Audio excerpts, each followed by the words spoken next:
I doubt it's the line I'm supposed to be fixated on in this week's gospel reading, but I can't really help it. I can't help wondering exactly how Mary says it.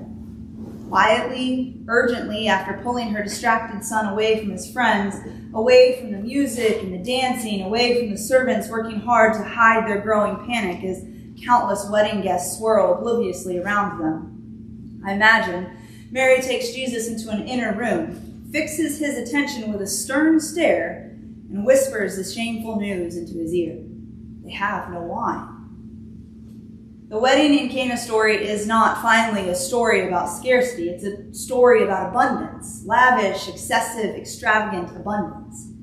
As an Epiphany story, Jesus' transformation of water into wine clearly reveals God's generous nature. For John, the gospel writer, the miracle constitutes the first of 7 signs, or proofs, of Jesus' deity and signals the onset of the incarnate Word's public ministry. Needless to say, there's so much theological richness to mine in this story. The eschatological significance of a wedding as the backdrop for Jesus' our bridegroom's first miracle. The importance of joy, celebration, pleasure, and hospitality Jesus affirms in conjuring 150 gallons of first-rate wine just to keep a party going. God's endless capacity to transform the ordinary into the sacred, the weaker into the stronger, the incomplete into the whole, the foreshadowing of the Eucharist and the sharing of the wine. All of this richness can strengthen our faith, and all of it is worth exploring.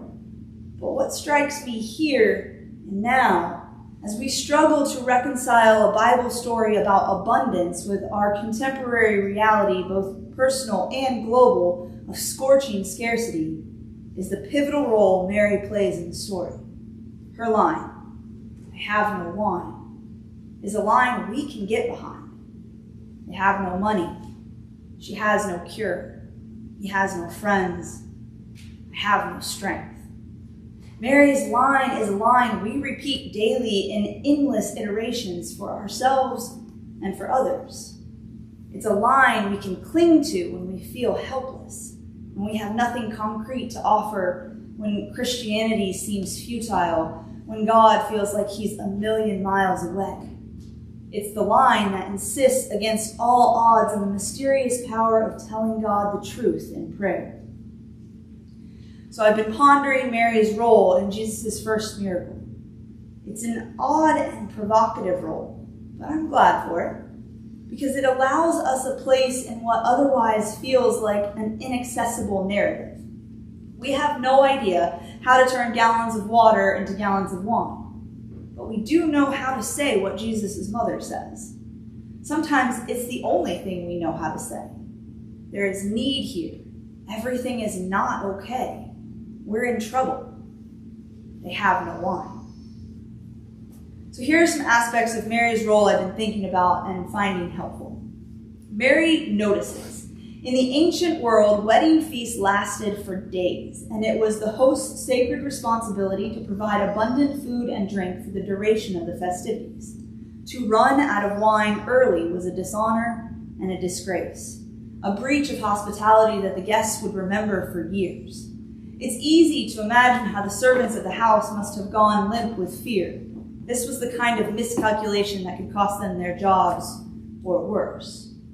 We have no idea what Mary's connection is to the bride and the groom. All we know is that she is one wedding guest among many. But even in the midst of celebration and distraction, she notices need. She sees what's amiss. She perceives the high likelihood of scandal and humiliation brewing beneath a seemingly glossy surface. If John's account is trustworthy, Mary notices and registers concern before Jesus does. Mary tells the right person. John's gospel doesn't include any infancy narratives, no angelic annunciations, no babe in the manger, no prophetic words or portentous stars. But the Mary John describes still knows who her son is. She knows what he's capable of, and she trusts that he alone can meet the need she perceives. I love the assurance with which she brings her distress to Jesus. Given her 30-year history with him, Given the relationship they've cultivated together, she is as certain of his ability and his generosity as she is of the need itself. And Mary persists. This, for me, is the oddest and yet most encouraging part of the story. I don't know what to make of Jesus' reluctance to help when Mary first approaches him. What concern is that to you and me? He asks her dismissively when he hears about the dwindling wine supply. My hour has not yet come. Of course, Jesus is no fool. He knows that his countdown to crucifixion will begin as soon as he makes his identity known. Maybe he's reluctant to start that ominous clock ticking. Maybe he thinks winemaking shouldn't be his first miracle. Maybe he's having fun with his friends and doesn't want to be interrupted. Maybe there's a mysterious timeline he prefers to follow, a timeline known only to him and to God. Whatever the case, Mary doesn't cave in the face of his reluctance. She continues to press the urgency of her need into Jesus' presence, as if to say, I don't care about your hour. There's a desperate problem right here, right now. Change your plans, hasten the hour, empathy first, help. And finally, Mary instills trust and invites obedience. Do whatever he tells you, she advises the household servants.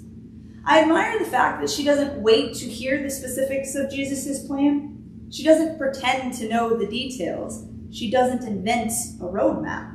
She simply communicates her long-standing trust in Jesus' loving, generous character and invites the servants to practice the minute-by-minute obedience that alone makes faith possible.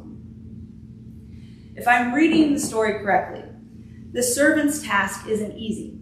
There's no running water in the ancient world, and those stone jars are huge. How many trips to the well? How much arm strength? How deep a resolve the task required?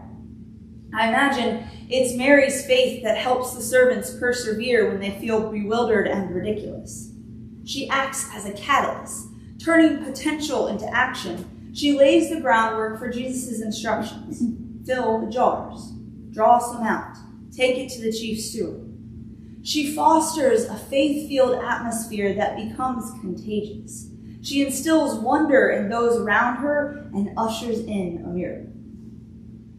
Maybe I'm so drawn to Mary this week because it's a hard business, holding the promise of God's abundance up against the agony of scarcity, loss, and need. Don't get me wrong, I love the miracle itself and all that it signifies, but I'm more acquainted with water than I am with wine. Many of us are, if we're honest.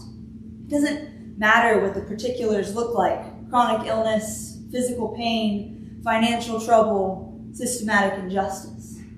Regardless of how we rewrite Mary's line to match our circumstances, it rings true for all of us in some guise or another.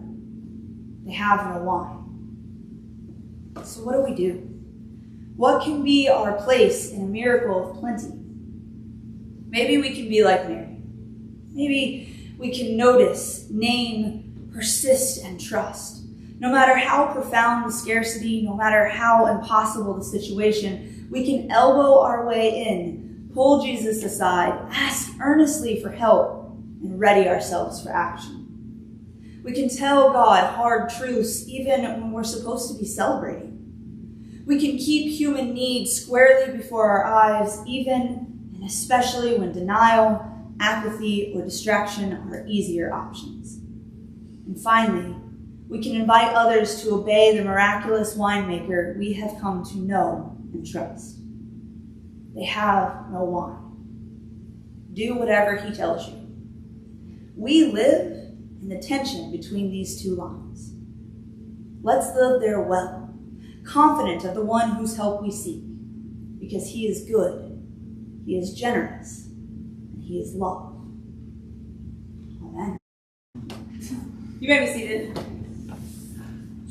We just have a few announcements, the main one being that our annual meeting is next week. There is a sign-up sheet for what you'll bring for the pitch-in. That is a time where we will vote in our new vestry members, and then any reports that will be coming up that for different ministries, we'll go over what's happened over the last year in the church. Any other announcements? Oh yes, go ahead. Today's the final day to order your St. John's apparel as the store is closing. Unless there's an update, Christina, we're still on track. Yes, and I'll pick everything up and bring it into church, so you don't have to do the delivery fee or whatever. So Our model. There are more options if you've not looked at the store this year because you're like, oh, I already have the shirt. It's the same shirt all the time. There's several different shirt options, from polos to different types of material long sleeves. There's a tie-dye t-shirt. There's a couple different hat styles. There's a water bottle, thermos, a beanie. So there's a lot of options this year that we've not had before. They do look kind of cool. Any other announcements? I just want to say, if everyone can pray for my baby, he's having surgery on Wednesday, shoulder repair surgery. So he's been out of swim season all year. We've got one meet in, and that was it. And so hopefully a recovery where he'll be back in the water next year. Hopefully, yeah. All righty. Any birthdays or anniversaries? Ascribe to the Lord the honor due his name. Bring offerings and come in.